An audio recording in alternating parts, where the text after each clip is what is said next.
आपदा के अंधेरे में राहत की रोशनी बनने वाले ये डॉग्स आखिर आते कहां से हैं? आखिर कैसे एक आम जानवर इतना तैयार हो जाता है कि उस पर देश की सुरक्षा, राहत और बचाव में एक सैनिक की तरह भरोसा किया जा सकता है?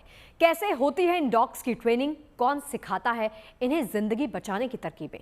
आज आपको हम उसी अद्भुत दुनिया में लेकर चलेंगे और दिखाएंगे कि किस तरह होती है इन डॉग्स की ट्रेनिंग, किस तरह से होता है इनका रखरखाव और किस तरह से एक इशारे पर ये देश के लिए प्राणों की बाजी लगा देते हैं।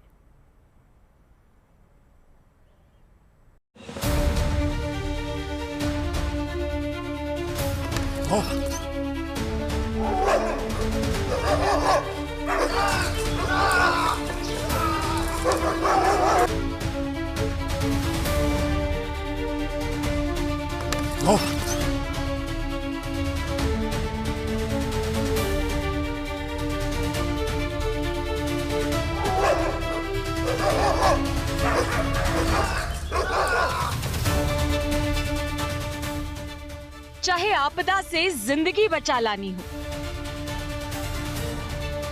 Dogs are basically force multipliers. ये इन्फेंट्री को, फाइटिंग आर्म्स को फोर्स मल्टीप्लायर और साइलेंट बैकहैंड सपोर्ट देने के काम आते हैं। किसी भी ऑपरेशन के दौरान डॉग्स जिन जगहों पे, जिन सिचुएशंस में इंसान काम नहीं कर पाते हैं या कहीं पे अगर उनकी लिमिटेशंस आती हैं, वहाँ पे इन डॉग्स को हम आगे भेजते हैं। असॉल्ट डॉग्स हमारे ऐसी सिचुएशंस में घरों के अंदर एंट्री करते हैं जिन घरों के बारे में हमें कंफर्मेशन नहीं है कि अंदर की सिचुएशन क्या है। हम अलग अलग तरीके के गैजेट्स का इस्तेमाल करते हैं। डॉग के ऊपर माउंटेड कैमरास होते हैं, माइक्स होते हैं। ये dog sudden element of surprise को मेंटेन करते हुए किसी भी बिल्डिंग के अंदर घुस सकते हैं, किसी भी स्ट्रक्चर के अंदर घुस सकते हैं और वहाँ का लाइव फीड बाहर भेज सकते हैं। चाहे दुश्मन को मार गिराना हो। उस लोकेशन पे पहुंचाया जहां पे ये टेररिस्ट छिपे हुए थे और इसी के दौरान जैसे ही डॉग वहां नज़दीक पहुंचा, टेररिस्ट टेंट के ऊपर गोलीबारी करना शुरू की और जिसमें ये डॉग शहीद हो गया और इसने अपने हैंडलर को भी शहीद होने से पहले बचाया। हैंडलर पीछे बच गया डॉग की बदौलत से। चाहे कठिन से कठिन ऑपरेशन में सैनिकों से कदम ताल करना हो, इन वफादार साथियों की जरूरत देश के हर हिस्से में तैनात भारतीय सेना की यूनिट्स को होती है और इसी जरूरत को पूरा करता है मेरठ का आरवीसी यानी remount veterinary core. RVC is remount veterinary core. 1779 में ये एस्टेब्लिश हुई थी और अपनी प्रेजेंट पोजीशन पे ये 1959 में एस्टेब्लिश हुई है आके। RVC is responsible for all the animal related activities in Indian Army। भारतीय सेना के अंदर जानवरों से रिलेटेड सारी एक्टिविटीज़, उनकी ब्रीडिंग, ट्रेनिंग, आर्मी डॉग्स का डिप्लॉयमेंट RVC की जिम्मेदारी है। ये सारे जानवरों के ट्रीटमेंट से डील करती है और इसकी अलग अलग कंपोनेंट्स हैं। ख़ास तौर से RVC सेंटर एंड कॉलेज की अगर हम बात करें तो यहाँ पे हमारी 5 फैकल्टीज़ हैं। Dog training faculty, equitation and animal management faculty, veterinary training faculty, training regiment और फैकल्टी ऑफ स्टडीज़। डॉग्स की ट्रेनिंग तो starts right from the birth, जिसमें उसको इनिशियली उसकी हैबिट्स जो हैं वो तो शुरू से ही उसको मोल्ड करना शुरू कर देते हैं। लेकिन प्रॉपर ट्रेनिंग पर से जब डॉग्स 6 महीने के हो जाते हैं तो उस उम्र में उनकी ट्रेनिंग शुरू करते हैं। शुरू में उनको बेसिक ओबीडियंस ट्रेनिंग सिखाई जाती है जिसमें वो अपने हैंडलर की जो आज्ञा का पालन करना सीखता है और 3 महीने की बेसिक ओबीडियंस ट्रेनिंग के बाद फिर उसको अलग अलग स्पेशलाइजेशन में डालते हैं।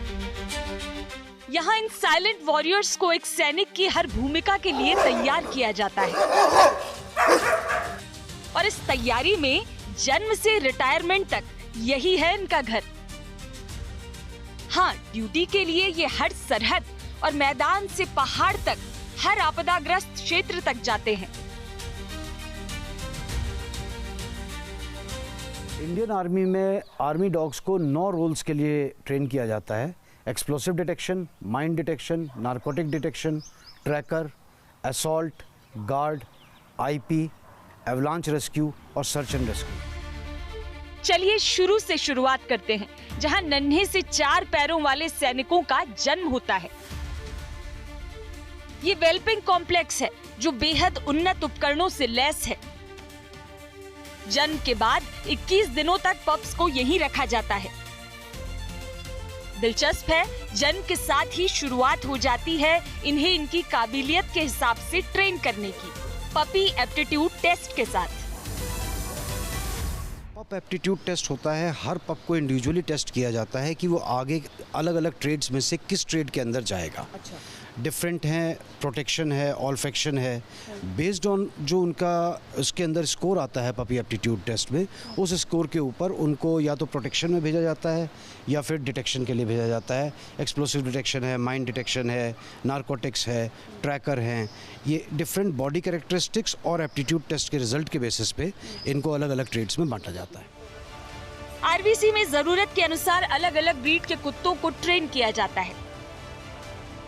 सेना मुख्य रूप से बेल्जियन मेलिनोर, जर्मन शेफर्ड और लैब्राडोर को ट्रेन करती है, लेकिन पिछले कुछ सालों में कुछ भारतीय ब्रीड्स को भी शामिल किया गया है। ट्रेडिशनली हम लोग लैब्राडोर, जर्मन शेफर्ड और मेलिनोइस 3 ब्रीड्स को इस्तेमाल करते रहे हैं। अभी पिछले कुछ दिनों में हमने मेक इन इंडिया कंसेप्ट के अंदर इंडिजिनस ब्रीड्स को भी ट्रेन करना शुरू किया है। अभी हमारे पास 5 इंडिजिनस ब्रीड्स हैं: चिपीपरई, राजपलयम, कोम्बई, रामपुर हाउंड और मुधोल हाउंड्स। कुछ ट्रेनिंग्स होती हैं जो यहाँ प्रशिक्षण के लिए पहुँचे हर डॉग को दी जाती है, जैसे बेसिक ओबीडियंस ट्रेनिंग, यानी बुनियादी आदेशों के पालन की ट्रेनिंग, जैसे बैठना, रुकना वगैरह।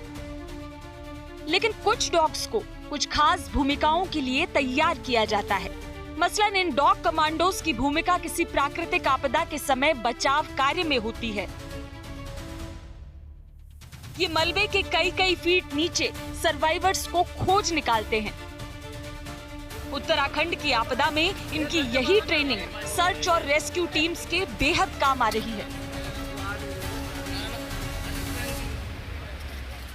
ऊपर से ही कितने नीचे तक का अगर कोई ट्रैप हुआ है तो इनको पता चल जाता है? ये क्या स्मेल करके निकाल लेते हैं? जी, फर्स्ट में हम लोग जब डॉग डिप्लॉय करते हैं, अंडर ट्रेनिंग में रहते हैं, तो 3.5 फीट से शुरू करते हैं। अच्छा। जब ट्रेन डॉग है, जब हम डिप्लॉय करते हैं 15 से 20 फीट तक हम आराम से 15 से 20 फीट नीचे ये सूंघ के बताते हैं। जी। अच्छा। जैसे वायनाड में हुआ था, तो वहाँ भी हम अपना डॉग डिप्लॉय किए थे। अच्छा। और जैसे भूकंप जहाँ भी होता है वहाँ हमारा डॉग डिप्लॉय करते हैं। जहाँ मशीनरी काम नहीं कर पाता है, जो हम ज़्यादा से ज़्यादा डॉग को डिप्लॉय करके एरिया कवर करते हैं। जहाँ एक मशीन काम नहीं कर पाता है, वहाँ हम अपने डॉग को ज़्यादा से ज़्यादा एरिया कवर कर सकते हैं, जिसमें स्लाइडिंग आ गया हो, जैसे सुनामी आ गया हो, घर धस गया हो, तो उसमें हम सारे डिप्लॉय करते हैं। उनसे मशीनरी से ज़्यादा ये हम डॉग को एरिया कवर करके डिप्लॉय करके दिखाते हैं। इसी तरह जिन डॉग्स को असॉल्ट के लिए ट्रेन किया जाता है, वो सीधा स्पेशलाइज्ड ट्रेनिंग में टैक्टिकल ओबीडियंस ट्रेनिंग के लिए जाते हैं। सभी जो टैक्टिकल ओबीडियंस की कार्रवाई हमने देखी, इसमें बिना कोई कमांड दिए वो समझ रहा है आपकी बात? जी मैम, ये बॉडी की हरकत से चलता है। नॉन वर्बल है और वर्बल भी है। मतलब आप बोल के जब हम सिखाते हैं छोटे में, तो पहले हम बोल के सिखाते हैं, और इसके बाद जब सीख जाता है तो इसको हम नॉन वर्बल में, मतलब इशारे पे ही चलता है, बॉडी की मूवमेंट पे चलता है। यानी कि ऐसी जगह जहाँ पर ऑपरेशन के दौरान झंडके में जैसे हम कुछ बोल नहीं सकते, इसलिए इसको बॉडी की मूवमेंट पे, अगर बॉडी जैसे हिलाएंगे जैसे बॉडी को, वैसे काम करता है। उसको जो मास्टर की वॉइस है ना, उसको पता है, अगर अब मास्टर जब वॉइस आउट बोलता है तो आउट है, टारगेट सामने पॉइंट करके अगर गो बोलता है तो गो का मतलब उसे पता है कि सामने अगर गो किया है तो मुझे टारगेट के लिए ही जाना है। वो अपना काम करके ही आएगा। आउट बोलने पे आउट आएगा, उससे मास्टर की वॉइस जैसे आउट निकली उसके मुंह से, वैसे वो मास्टर के पास ही निकलेगा।